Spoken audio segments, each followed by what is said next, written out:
All right. Good afternoon to those of you on the East Coast. Good morning to those of you on the West Coast. I'm your host, Brandon Troy. And as always, I am joined by. Here's how's it week?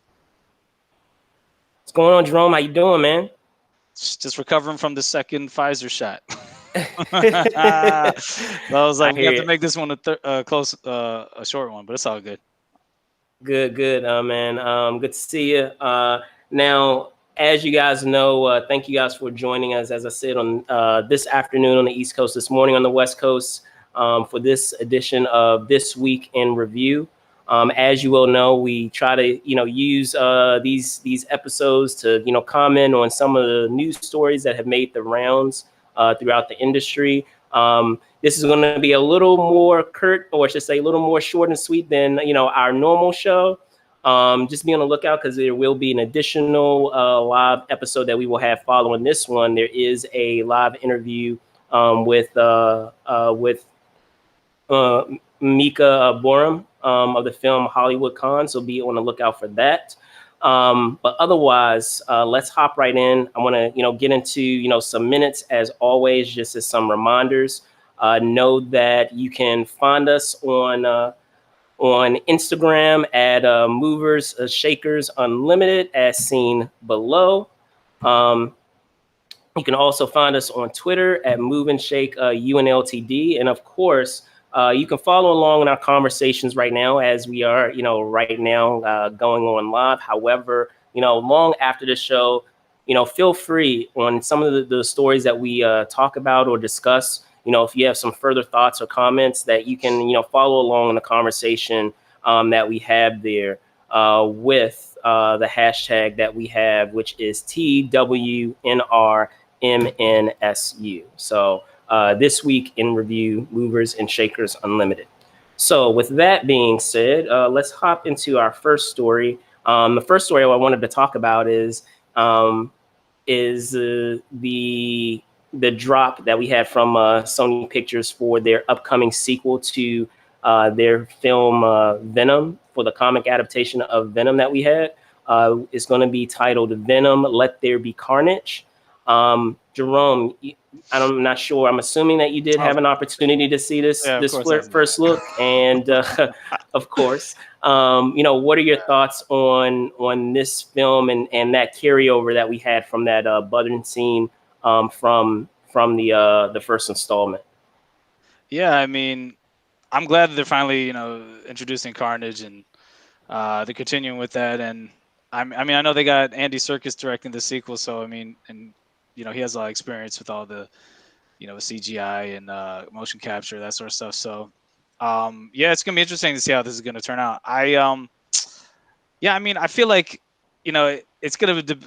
I think people who are gonna like this movie, it's gonna depend on if they like the last one, because I know that some people were hating on, maybe thought it was too corny or whatever. But I don't know. I had a good time. I enjoyed the last one. I did. I would have probably preferred it was more like R-rated and maybe more scary or whatever in that vein. But I mean, yeah, I don't know. This one, they can maybe make up for that. But it seems like they're still going with the same tone, because I mean, they have the comedic side with Venom. Like him starting off making breakfast. Yeah, I don't That know. was Like kind of weird. it's funny that you brought up your issue with the rating, and based on the what they show, or I should say, let me be a little more clear. So for those of you that are not familiar with the character from the comics, Carnage is actually it is the offspring of the symbiote that Eddie has. It's the offspring of Venom. Um, so, as He's a serial always, killer. yeah. He So is a come on. serial killer. He is a serial killer. So the thing that's interesting about that is, how are you going to execute that effectively within a PG-13 film? I'm sure that they'll find a way around it if they really had to, but if they really wanna do the character justice, I mean, you could arguably say it would make sense for them to make this installment R-rated, just to really demonstrate how like psychotic what is it Cletus Cassidy is. And just as you, for those of you that saw the first film, that button scene that we had at the end, he will be portrayed by Woody Harrelson. So, just as you're seeing on this picture up here, for that thumbnail for the trailer, you have Carnage there. It'll be interesting to see what they do with it, because that whole transition in terms of how he comes in contact with this symbiote is pretty interesting.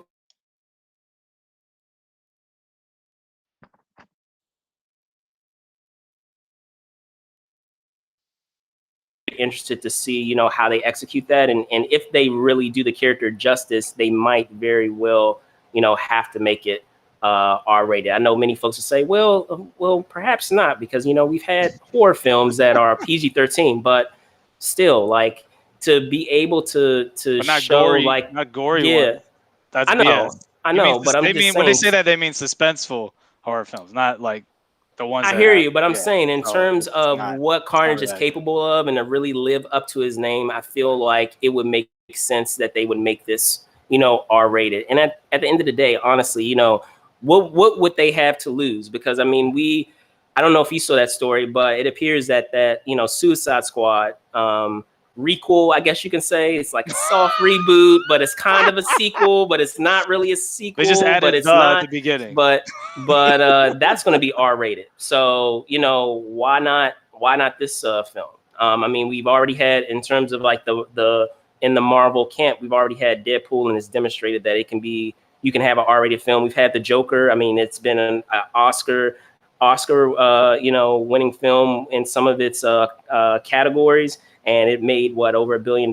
So the same.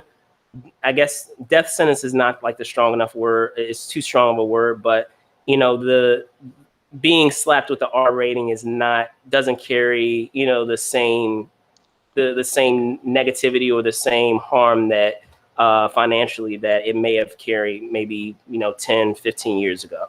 It's different studio. I think it's just different studios have different ways of looking at these projects. But yeah, maybe they'll learn. We'll see. But I mean, Venom did well already as a PG-13 film, so they're probably like, PG-13 works. But I'm saying it would be a good, if we're thinking of I like agree. the publicity piece, like to say, yeah, this one's going to be R-rated. So like I don't know. I think it can add some extra added. They might be thinking still, this is a Spider-Man property, and we want to eventually put Spider-Man in, so it can't be. I mean, like I said, you got to look at it based on the studio. Like, remember, Fox made Deadpool and Logan and those, and then Warner Brothers did Joker, and New Line did Blade. So, but who that's knows? under Warner Like, we Brothers, may so very that's what well, happens. even though Deadpool Yeah. is under the House of Mouse, they still may they still No, they're very gonna well make make them R-rated. I'm sure they're not gonna mess that up because it's already a moneymaker. Yeah, but So they we'll can see. separate. But they don't have to put the Disney logo in front of it. They can still put like Fox or whatever at the end, say it's a Disney. There's ways around it. Yeah, but I guess what I'm saying, to your point, the fact that they have created a franchise with Venom, that people that know the comics know that he's so intrinsically involved and intertwined with Spider-Man. But at least with this movie verse that they've created, they've found a way to kind of separate that, even though they're trying to merge it back together. And having that separation, they may be able to do that and still kind of have their cake and eat it too. But again, time will only tell. We'll see. But it'll be interesting to know what rating they go with. I hope it's rated R. Personally, I hope it's R. Yeah. But okay, moving on. Next story that I wanted to talk on deals with a well-known, I guess, iconic sitcom from NBC. Many of you, remember many of the characters: Chandler, Rachel, what have you. It looks like because we just had a tease of it via HBO Max, via their social media channel of its release, that there's going to be a Friends reunion. So I know we were talking a bit about this off stage, Jerome. What are your thoughts on this, and having a show, a reunion of this, what it might mean for perhaps other contemporaries that this show has had, during its run? I mean, according to what I saw in the article, and everything. It looks like it's just a one-off thing. I don't know. Maybe they might Yeah. try to spin. So, I mean, I get that. Like, if you have fans of a show and you want to have a reunion, like it makes sense. I mean, um, I know there was like people keep bugging Martin about trying to do a Oh, yeah, please do a yeah. reunion, Martin. And then there's what else? But Because I need and to then have what is it? and they're doing Pam yeah. I and mean, Martin. so Go like a ahead. reunion is one thing, and then like trying to do a spin-off. I mean, like, what Full House did, like Fuller House on Netflix. There was, Right. I know they're bringing back, they're doing like a spin-off to Sex and the City on HBO, but they're not including Samantha. So I mean, it's kind of weird, but so I get it. Like I get at least the reunion part. The spin-offs, I'm not completely always sold on like why they need to do that. I mean, I get why, but from a fan's perspective, to me, it's not always necessary. Um, but I will say, like, if they like reimagine a series or they change it up, like with Fresh Prince, like they're making a dramatic version. To me, that's interesting. It's like, okay, cool. There were some serious themes in the Fresh Prince of Bel Air, but it was a comedy, so you were laughing. But then there were some serious episodes, but they had like there was always that underlying, there were underlying messages within the episodes. So to actually have that play out as a dramatic series, especially now, like, and based on that trailer, I was like, yeah, that looks like it could be good. To me, that's something I'm more interested in seeing if you're gonna go that route. But I'm not really a to me, I'm not really a big fan of these reunion type shows or anything like that. I guess I would rather see um, maybe like if you do like a movie version right after, but usually you got to do that right after because if you do too long, then it's like people don't care anymore. I don't But, know. Like there is a so sense of nostalgia that comes into play, even if it's been like 10, 15 years. And I mean, in the case of this, I mean, they have it in the post that they had on social media that it was 17 years. It's hard to believe that it's been 17 years. I mean, mind you, kind of similar to you. Like I didn't really watch Friends that extensively. I watched many of the contemporaries. Some of them that you mentioned that were on around that time. So your Martins, your Living Singles. Man, please bring back those shows. Like even if it's a movie, just to like revisit the characters, see what they've been up to, see if things have changed, see what things haven't changed, little Easter eggs of, things have happened perhaps, in the time that we haven't been with those characters. It's always cool to see that and to experience that. So, I understand the need for it because there is a fan base, for Friends. There's a huge fan base for Friends. Um, so like I get the need for it. Hopefully with this having a reunion show, they'll start to revisit some of those other ones that I named, and revisiting shows those shows as well. So fingers crossed, because man, if and I just said it, but like sometimes it's just fun just to see some of the interactions, because like in Martin you had that like love hate frenemy relationship between Martin and his girlfriend's best friend Pam, and man, like their interaction is like so funny. Like they made so many clips on YouTube of just like their interactions over the course of the seasons, and it is hilarious. Like sometimes I just watch it because like I can just watch their interaction, and in the same way that you have with Living Single, where you have I don't know how familiar you are with the remembering all the characters, Jerome, but like Kyle and Max, like the way that they went back and forth, or like Regina, and how she was so particular about everything, and how people got on her about that. All right, but first I yeah, want to give a no, shout out while we're here. Shout out to JVS. What's up, Sam? How you doing? Hope you're doing well. what Good up? to see. Good What's to up, have you Sam? on. But yeah, man. Like I hope we get to see. This is kind of a taste of things to come of like some other series that may come back. Um, but did you have anything to add before we move on? Well, I mean, I guess like I'll just say in general, like I wasn't the biggest fan of sitcoms in general, but I get it.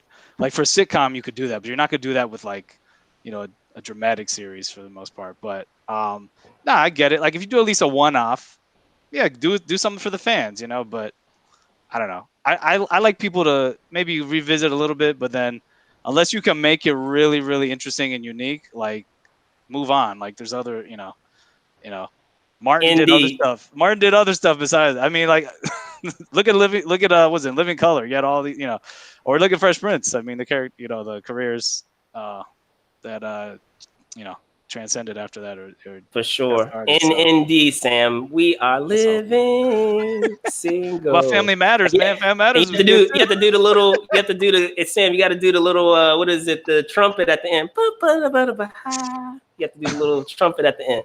But yeah, man, Family Matters too. Yeah, That's up there, for me. But considering, and it's interesting because it's funny that you brought that up because was Jaleel White, I think he yeah, recently Urkel. had like an interview and he was talking about how it was doing that show. Based on what he commented on, I don't know, man. Like I don't know if that might be in the cards based on how things were happening with that allegedly from what he had stated, the experience of doing that show. So, but with that being said, switching gears. And yes, Sam, give us a Shield reunion. Sure, why not? I mean, what we have a multiverse, so Shield can be one of See, but those that one would multiverses. have. Shield could be I one don't of know. those multiverses. Marvel at this point, because we have the existence of the multiverse, like anything is possible. You Wait, is could he talking about Shield, like the Shield, or Agents of Shield? Like there's Agents of Shield. I'm oh, I thought assuming. he meant the Shield, Oh like no no with no no Michael no! The Chiklis. I was like, Shield. Yes, yeah. I the thought it was like Shield. he I'm must be talking about. That's sorry. what I was thinking. Yeah, Yeah, yeah, that's Sam, the Shield. totally I'm thinking different. Agents of Shield, man. I'm sorry, but yes, the Shield. With what is it? The Michael thing, Chiklis Michael was it? Chiklis. Yeah, yeah, yeah. Yeah, the Shout thing. out. Yeah. Yeah, for sure. Yeah, I remember that show as well. Man, brings back memories. But with that being said, let's switch gears a bit because I want to touch on another story that is quite awesome. That holds a special place for me because of a chat that I had regarding this project last year, and that's Bitter Root. So the graphic novel Bitter Root. It was dropped this week that Oscar nominated director Regina King will actually be helming the adaptation for Bitter Root. So in reading the story that was provided by Deadline, it reads as Legendary has closed the deal with Regina King to direct and produce the feature adaptation of Bitter Root, the acclaimed Image Comics series that was created by David F. Walker and Sanford Green, and indie veteran Chuck Brown. It will be produced. King will also produce with Raina King via their Royal Taz banner, but it looks like we will also have some other comic book adaptation pedigree, as Ron Coogler will also be joining in providing his producing talents to this adaptation, along with Zingzi Cooler, with Sev Ahanian of Proximity Media.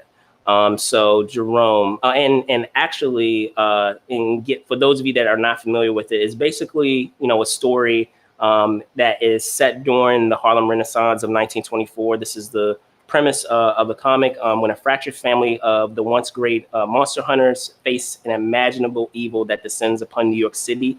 For generations, the Sangarais have hunted and cured those infected by a supernatural force that feeds off the prejudice of the era, transforming human beings into hideous monsters. With most of the family dead and the surviving Sangarais at odds between saving or killing the creatures, they must overcome the wounds of the past in the hopes of thwarting an invasion. So, Jerome, I'm not sure if you're, familiar, with this work, but considering, the minds that we will have involved with this adaptation, whether it's in the director's chair or those that are providing that support as producers, what are your thoughts on this project? No, I think it should be definitely good. And just wanted a minor correction. I know she was Regina King was Golden Globe nominated. I know she didn't get nominated for director Academy Yes, Award, yes. but she Excuse won the me. Academy Apologies. Award Yes, for best supporting actress. So I mean, she is an Academy Award yes. winner though. But whatever, same vein. She'll probably eventually get it. But At some point, I'm putting it yeah. out there in the ether. Yeah, Yes, at exactly. some Yeah, point. but hey, she kind of got a little bit robbed. But anyway, no, I mean this sounds like it's a good. No, it sounds like it could be interesting. I mean, it has a good team, and yeah, I think it's interesting how now you're seeing more of these projects develop that are like supernatural, but are mixed with social commentary, and I'm sure it has. You could look at like from what HBO was doing with The Watchmen and Lovecraft Country or what, and just every, from, or even going back to Get Out. I mean, I feel like this trend is just continuing because there's more interest. It's more successful, and it's also more entertaining, and like makes you it makes you more vested in a lot of these characters and these ideas when there's something there's more depth behind it because there's actual it's commentary on history. For So sure. For that's sure. why I'm excited. I think, yeah, like I said, I wasn't really that familiar with this material, but I was reading about it. And, I know, you interviewed one of the creators. So, um, Yeah, shout out but to it's Sanford Stanford Green. As a Green, matter right? of Yeah. fact, yeah, I'm gonna pull it up because he provided an interesting comment on the actual inspiration. I mean, yes, we talked about what the story entails, but I do have a quoted excerpt that I will share now, talking about where the idea for this project came from. So let me pull that up right now, and I already have it set to that. So one moment.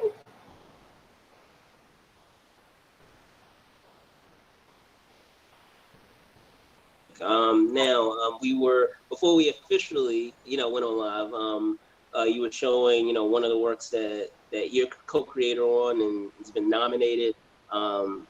Bitter Root. So, how did that all come about? Because it's such, in terms of the story for that comic and what it entails, it's such a fascinating one. So, I'd love to know how that all came about.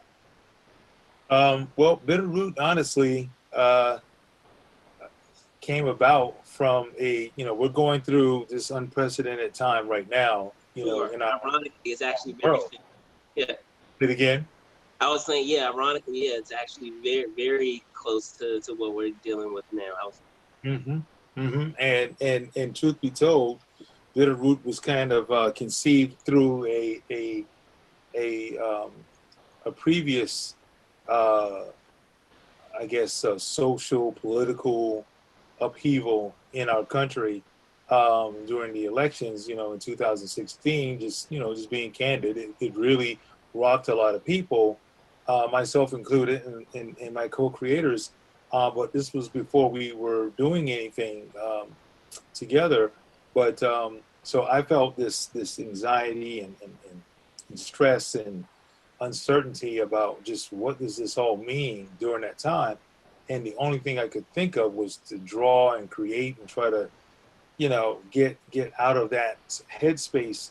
And long story short, Chuck Brown, one of the co-creators, who's also a local Carolina guy, he had this idea about doing this story with a family that hunts monsters during the Harlem Renaissance, and or at least it was just um, people that did the hunting of monsters during the Harlem Renaissance. It wasn't necessarily the family aspect of it yet, and for some reason, I remember him talking about wanting to do something like that, and I just got inspired one day, and I started sketching out the characters, or just what would they look like in that world and setting.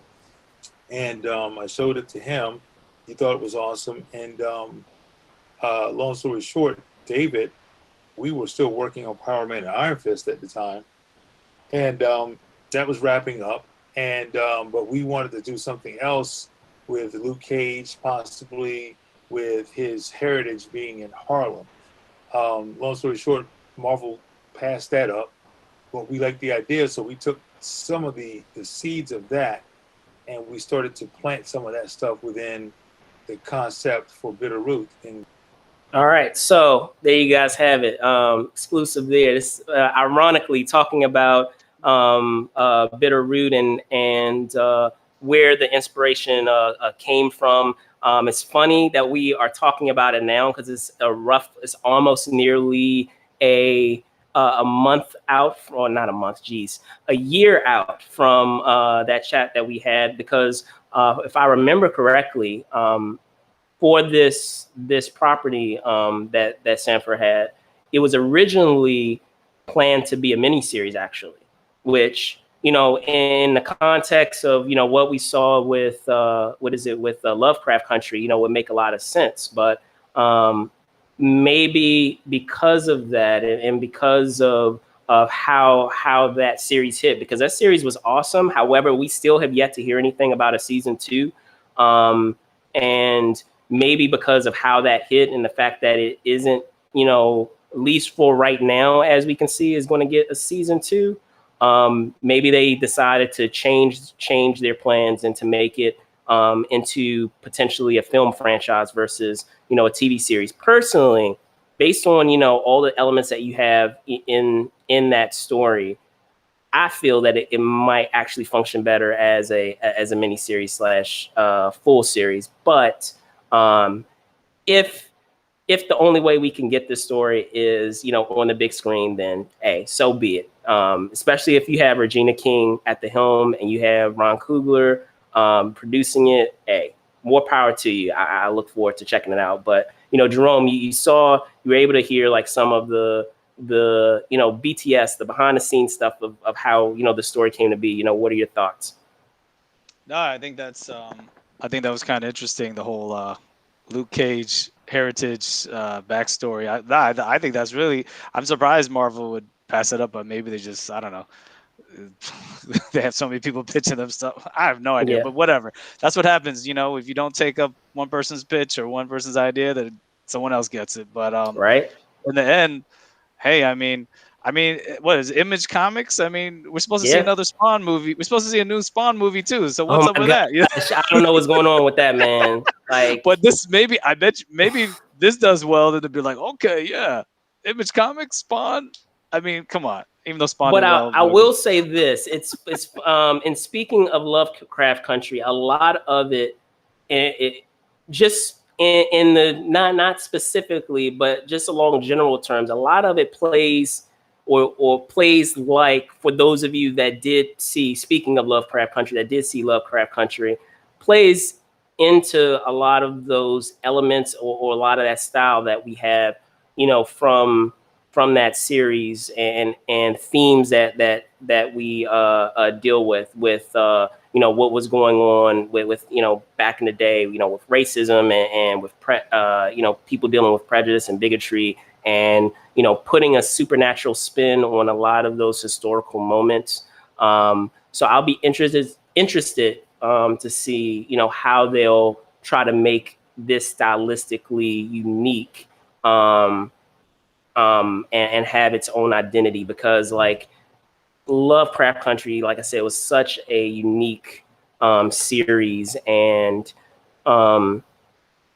if you're going to have something that kind of plays in a similar wheelhouse as that show, you're going to definitely need to find a way to have your own voice and to have your own aesthetic. So that's probably again, why they're making a movie. That's probably why exactly. That's probably also and you can why. always do a series later. I mean, yeah, they're doing spin-offs of all sorts. I mean, like with the new Batman movie. Peacemaker. Yeah, they're doing with the new Batman movie, they're doing like a Gotham series. Gotham, right? Yeah, and so there's plenty of. I mean, this is Legendary. I think Legendary is closed the deal on this Bitterroot movie. Yes. So Yeah. So yeah, I mean, depending on what streaming service it goes to. I mean, if they have whatever company they make a deal with, but yeah, I mean, they can still do something later. But you also got to remember, with like a movie, usually they'll give more. I mean, even though it's true, you do see more series depending on the company. They'll give bigger budgets to some of these miniseries, but for a movie, usually it's like that's your budget, so they might get a little bit more money for just doing a one-off, and then if it does well, like, hey, put some more money into a sequel or whatever. But yeah, I mean, it's just showing that a lot of this this type of content, this specific, I guess I don't know what you could say, it's edutainment / social supernatural social. Yeah. I don't know what the genre is, but it's like its own genre now. But I mean, edutainment, Yeah. that's been around. That's Fair. KRS-One said that, but that's, hey, if you can educate and you can entertain and it's artistically well done, why not? Why not give the audience something to think about beyond just what's on the surface? I mean, so yeah, looking forward to it. For sure. So with that being said, Jerome, we have all of these things that are on the way. It's for someone who we have all these like comic book adaptations, all these like novels and things that are being adapted. It is such an awesome time to not only be a fan of those works, but also be a fan of those movies, or I should say of those movies that we will soon get.